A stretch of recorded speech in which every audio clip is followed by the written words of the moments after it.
Hello guys, this is Jay here. So today we're going to be talking about this particular flyer. Sorry, it's not a flyer, it's a greeting card. But I use the same name for all of them because they have basically the same process to them. So yes, I've been talking a lot about flyers, but most of what I speak apply to other designs that use similar layouts like flyers.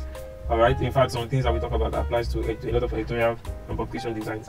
Alright, so let's not get distracted. So this tutorial is going to be as brief as possible, yet as detailed as possible. I'll try to stress on two common things that you guys already know. So I'm not going to create this flyer from scratch, but I'm just going to explain. You can see that my layers are quite arranged, so I'm just going to explain them group by group, step by step. So one of the first things I did was to go searching, and I created my mood board. I made most of my search for this particular design on Behance. Alright, so I think I searched for Christmas card, Xmas card, separately, not together. What else? I think that's all I searched. So I just scrolled, I kept scrolling, then I use this snipping tool app. It's a Windows app. I don't know if you have it on Mac, but basically that's where I got it from, some Windows. And there's a way you can use to select a particular section on your screen and save it as a picture. So I just connected them together into a layer in Photoshop. Then I quickly sketched out this layout. Alright, I know that my focus image will be around this area. The pastor's image, I already know what I'm going to work with, so I just arranged them. Pastor's image will be here. Then the message, the title of the message is here, church's information, then the main message is here. So basically this is like a quick wireframe. You notice I didn't put rectangles to represent text here because I kind of realized that sometimes when you use rectangles to represent text, you will not give a full, you will not give a precise size to how large the area the text is going to occupy. So I just type these things in. So that's that about that. So let's jump into this. We'll start from the first thing. I only start from background. I start with the background and the core image most of the time. Those are the things I start with first. So let's just have this and just go straight. So I just picked the color, then I try to paint a dark side of it and a bright side for it as well. Okay, so that it's more or less like creating a gradient by painting. Most of the time I like to paint things into my design rather than just depending on gradients. So you can as well just paint. Let me do what I did again. If I close this off this now, I just take my brush, right? So that I can have a reference point. I pick this color because I want to pick a slight dark version, a slight bright version. I go here, I go towards the side. Okay, so I paint. Alright, then I go to a dark version, but notice the color I selected was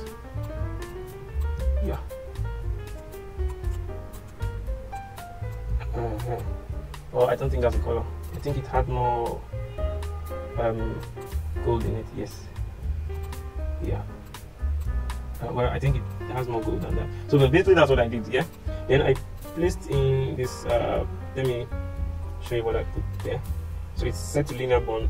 Let me put normal and 5%. Yes. So this is basically what I got. I think it's a pattern I got online, and it has a blur in it. Okay, basically that's it. Right, basically that's it. And it also has a blend if there as well. I think I tried to drop the I tried to reduce the bright sides. Okay, I could have done this using multiply, but multiply will take out all the whites completely. But I only needed to reduce the transparency at the bright side. Okay, that's why I used blended. So I put the blur back again. I wanted to create kind of texture. All right. Then this was at, I think this was at, I don't know if this was. I think we used linear light. Yeah. So next I use a dark texture. Let me show you what it looks like. So it's basically just like I won't say paper, but it's a texture anyways. Okay, so I selected soft light so that it's going to increase the contrast. Okay, then I try to paint the dark sides a bit more. Okay, I just painted it. All right, I just took a brighter color and I painted it with my brush randomly. So I just painted it randomly. So basically that's all that the background has to offer. Next is the core imagery.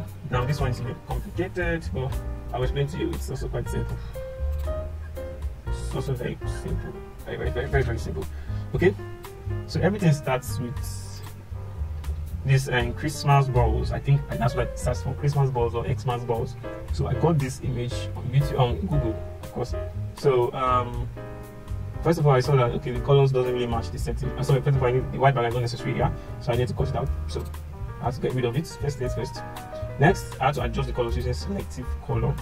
Meaning, how I adjust the color is that this gold color here didn't match the gold color here, so it's used selective color to adjust the reds.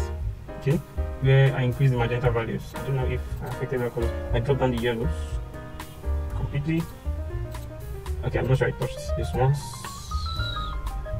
Okay, I didn't touch any of this. I only affected the reds and the yellows. I increased the reds, okay, affecting the magenta. If you look at this without the color, there's a lot of yellow in this thing, and that's where the problem is.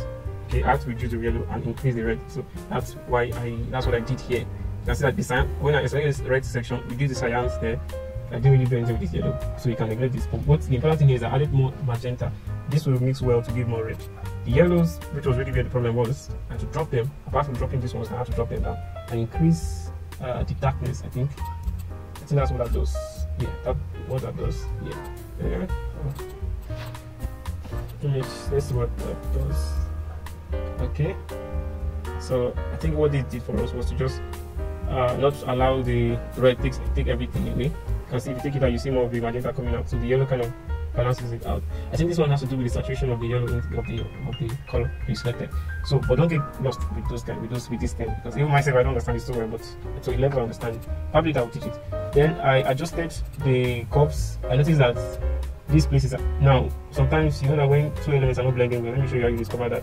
If you put the black and white filter on this, okay, you notice that the black and white spectrum on the background, it doesn't blend with this one. Why? Look at the bright sides and the dark sides. Look at this one. The dark sides are like so dark. Alright, and the bright sides they are bright too, but the dark side are kind of too dark. You understand? So you need to balance that out. That is, you have to make the dark side a bit lighter. So that's what I did with the curves I just made. So if you understand how curves are used, I lifted this dark side so that you can see if I take it down, it's dark. If I take it up, it becomes lighter. Right? So basically, that's what I did with the curves I just made. So I raised it up a bit. But at the same time, I noticed another set of things. You see these edges, they are too dull on the edges. The colors are not so nicely blended at the edges. So what I did there was to paint that edge with the background color, which is the gold. So basically what I did was to, let me show you what I did. So I just basically painted there.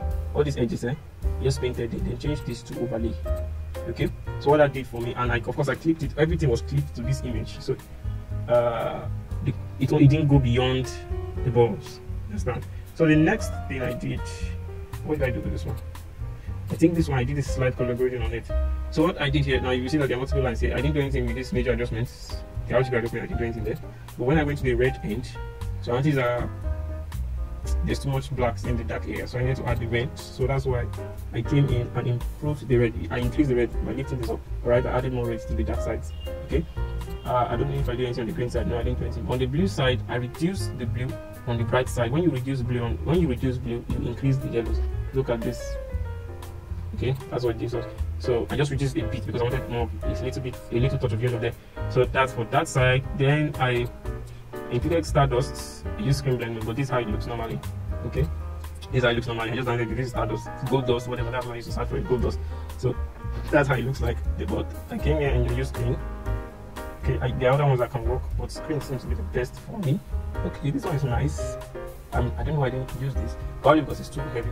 So I use screen anyway. I would have loved to use this though. But anyways, that's the gist. Okay.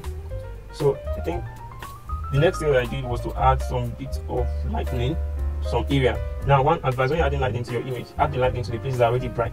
Okay. So they're already there. So I now selected. You can see that. Yeah, you can see these are the areas. These are the areas I added the lightning. I only selected this particular lens so you can see it very well. So but I actually use linear light so that it must be subtle, not so crazy. Okay, and when you get to this stage, I've actually done most of what you need to do. Alright, I've done most of this is like the hardest part. Okay, the rest, bring in the title. What do you have there? Mary, I used holiday free, regular. These are the sizes. I didn't use solid black. That's that. I always try to avoid solid black in my design. Then Christmas, I used philosopher. All these fonts are free. I'm trying to invent the culture of not using paid fonts in my design. Understand? You never know the client you're going to how big the client you're going to design for. You don't know where the design is going to go. The client is sued later in the future, man. You don't want that to be net. So I don't think there was supposed to be top shadow, but I didn't add it anymore. I have the same text, so I didn't free. Then I added some kind of the colors were brown. Okay, this is the color, but I created a slight gradient at the same time lightning because it's pink light on the text. Now this is how it looks normal. I just painted it, right? I just painted it. So the pin light, it gave a slight gradient, made the pin light effect plus the bright color I painted gave a slight gradient to the text. At the same time, it painted even the dark green text, made them having a little touch of brown. At the same time, it rubbed off on the image here as well. Alright, so you just like playing with lightning. Most of what is here is just playing with lightning. That's just it. Alright, so basically that's the title. Then the first set of effects I did. First of all, I took out the black and white again. I got the black and white layer, but this time what I did was not to check anything. What I did here was to do an effect rather. So but let me just show you the total thing. So the major thing in this black and white filter is that I try to focus only on the red and the yellow. Right? I needed the red to be slightly dark, I needed the yellow to be slightly bright. I didn't, all other colors were muted. You understand? So I took this to 30%. Alright, to reduce the black effect. Then I took this down to soft light so that it will slightly affect the contrast.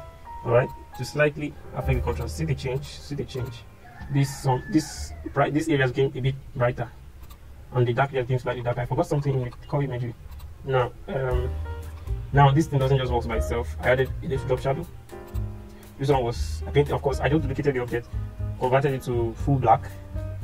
Okay, that's it. Okay, converted it full black. Then change the blender to soft light as the first thing. Reduce the fill. If you notice, I didn't reduce the opacity, I reduced the fill. Okay, the reason is that opacity reduces it based on transparency. Fill reduces it based on the strength of the effect or the blend mode. You understand? You see this in play when you're dealing with stuff like hard mix. If you use this, for example, look at what happens when we increase and reduce the fill. But when you come to the opacity, look at what happens. It only reduces the transparency of the particular level of intensity of that effect. It doesn't reduce the power of the intensity of the effect. And all we need is just reduce the intensity of the effect, which is why I just only this. By the way, this was supposed to be supplied here. So the last shade was another little touch around the background to give it some darkness. Okay, this was set to luminosity. This is how dark it is anyways. Okay, this is how dark it is. But to set to 5% and luminosity, so it only affects the brightness levels of the background color. Okay, yeah, I think we already explained this. So yeah, we added the black and white to punch out the contrast. Then this one was to give us noise, I think. No. Okay, sorry. This was supposed to give us, okay, I created this using what would I call it now? High pass. Okay, if you want to create something like this, basically this is what you do. Let's put this off first. Let's off that time so we don't need that. So what I did here was that you select the last visible layer, the highest visible layer. So this is the image I want to duplicate. Yeah, this is the particular overview I want to duplicate. If I include the text, meaning that if I duplicate it, the text will show. I don't want the text to show. So I press Ctrl Shift Alternate E. Okay, so it duplicates everything into one layer, merges it into one layer. So what I do is I go to Filter, Order, High Pass. I think for this design I might have used one also. Okay, so this time I press OK value. So that's what I did here. So when I did that, I just took it to, I think I used something like. So what that does is that it makes it a bit sharper. Okay. The next thing I did was to apply noise. Alright, that was the next thing I did was to apply noise. Well, if you notice, the noise is everywhere. Okay. So I now added a layer mask that is based on. Let's look at the layer mask. This is what is in the layer mask. Meaning that there's random appearance and disappearance. Meaning that some part of the noise layer will show, some part will not show. That's what it means. Alright. So how do you get this? The question that you might want to ask, how did you get this? So let's duplicate this first so I don't lose it. Let's take it all white first. So everything is showing, right? So I just want this again. So I go to Filter, Render, then I put clouds. Okay, so it renders clouds there. Alright, so basically the same thing. Look at it without it. Look at it without the layer mask. Look at it with the layer mask. Okay. Some places are affected, some places are not affected. Let's do something. You can see that this bright area, okay, that's a different effect that makes the bright areas not affected. But you can see that some places are smooth, some places are rough. Okay, that's what that randomness there does for us. So now you can see I added the blend if effect again. So what I did was that I didn't want the noise to be on the bright sections. Usually, I don't think you find noise so much. In reality, I don't think you find noise on bright light sources. So I tried to reduce, make transparency around the bright areas of layers below this current layer. Alright, so meaning that this noise will not appear on any area that looks quite bright. So meaning that's why you can see this side doesn't have so much noise, but you have other sides that relatively that can have noise. This side doesn't have much noise. Okay, so basically that's let's increase the title again. So that's the first layer of embellishment. Alright, that's the first layer of embellishment. So the next thing that I did was simply pastor's image. Basically what I did there was have an ellipse. Yes, the ellipse actually extended outside pastor's image, so I think I added this one to cut it out a bit. This particular ellipse here is the brightness, okay? Is this glowy thing that you find around the ellipse. I just did that so that pastor's image doesn't look like it's just floating. So I wanted to somewhat blend into the background like it's actually on the background. So that's why I have that. So this layer mask here is to clear the glow from extending outside beyond pastel. Actually, that was the bad thing, but for some reason I don't remember why I decided to cut it off. Alright, so then I have an ellipse. Okay, then I have the ellipse actually has a solid color, but I wanted to create a kind of mini gradient effect on it. It's a gradient effect, really. It's more or less like creating a gradient, but I didn't do that. Okay, you can see with it, without it, with it, without it. Alright, so that's basically what I did here. Then I have the pastor's image. I made some slight adjustment to the pastor's image. Without that, you will see that the image is quite dark. So, and it's just the color really doesn't necessarily fit into this background. So that's what I adjusted. So what I did was I added more yellows to the image, so it doesn't look too reddish. Right now it looks reddish. So, but I added yellows. First of all, I think I actually adjusted the brightness levels here by raising up the dark side, so the dark side will be a bit bright. So generally, I just adjusted the brightness so that the image is not so dark. See the effect. See it without it, okay? Then next thing, that's the line. Then pastor's name, basically that. And the church's information, the logo. Notice that most of this effect must not affect the logo because the logo's color must not change. So that's why I didn't have this where the title was. Okay, and when I added the second layer of effect, I made sure I maxed out that logo area so that the effect will not change the color because I don't want that. Then I added the body of text, obviously, just punch them there. Basically arranged it. Let me just show you what I did. So I'm using regular text size regular, but it's going to be printed. I use the point size of 10 and I use the leading to be 12. Paragraph leading was set to 5. Okay, usually I set leading to 1/3 of the text size or 0.5. If the text size is very small like this, I use just half of it. Okay, I can't use 3 or 4 which jumped off from it, so I just more or less just increase it. Alright, so yes, that's what I did with that. Then the last layer of effects, consider I dropped down the vibrancy of the poster here. Dropped it down. See how dull it became, see how bright it is, how colorful it is, see how dull it is. I mentioned that I do that regularly because when you send these images to print, normally for it to be converted to CMYK color selector, it has to be muted, and because CMYK doesn't render vibrant or bright light spots well enough. Because I say there is probably a very high technological, high-tech machine where I don't like to assume that. So what I do is that I tone down the brightness, the vibrance a bit, or the saturation a bit, and also so that on your phone it doesn't look too vibrant. There's sometimes you're done with it, when you send to your phone, it looks like it's so hot. On your system it didn't look so hot, on your phone it looks so hot. So that's why one has to be careful about how vibrant your design is. Usually, okay, first thing I did, I added this color lookups. So this is how you add color lookups. Here they are. So I usually use this 3-strip look. Okay, I used 3-strip look, and another one drop blues. Well, I played around with them. Okay, they're basically at 100% normal. Then the vibrance, for this one, even how vibrant it was already, I took down the saturation by -20. So basically that's how the design came to be. And afterward, I exported it, and there we have it. Alright, there we have it. This is what we have. This we have placed it into a mock-up. A lot of people like this. A lot of people on YouTube, like on Instagram, likes this. A lot of my contact persons like this. The client's contact person like this, but the final client, how do I put it now? The person who has the final say on the design did not like this. So, but the person was my contact person liked it. I think he loved it more. But the person who had the final say said he didn't like this one. So I think he preferred the this one. I don't know. This one has a more traditional look to it. So I guess maybe that's why he liked it. So, but basically, that's all that went into the design. So I hope you learned something from this tutorial. So I'm sure you're going to create this from the scratch by yourself with all I've explained. I think we went into some details, and I hope you really learned something. If you have questions, please let me know. Don't forget to subscribe to my channel, share my videos, please tell me about my channel, and as well follow me on Instagram. Anything I'm going to be letting out to the public always goes on Instagram first, so you can just follow me there so you can be the first person to hear whatever I'm letting out for free or even paid. Alright, and I hope you're having a wonderful time this year. If you have any questions regards to design, layouts, design, you can reach out to me. I will try my best to give you the answers that I can give you based on my experience. Alright, do have a wonderful day. Take care and thank you for staying with me. Bye.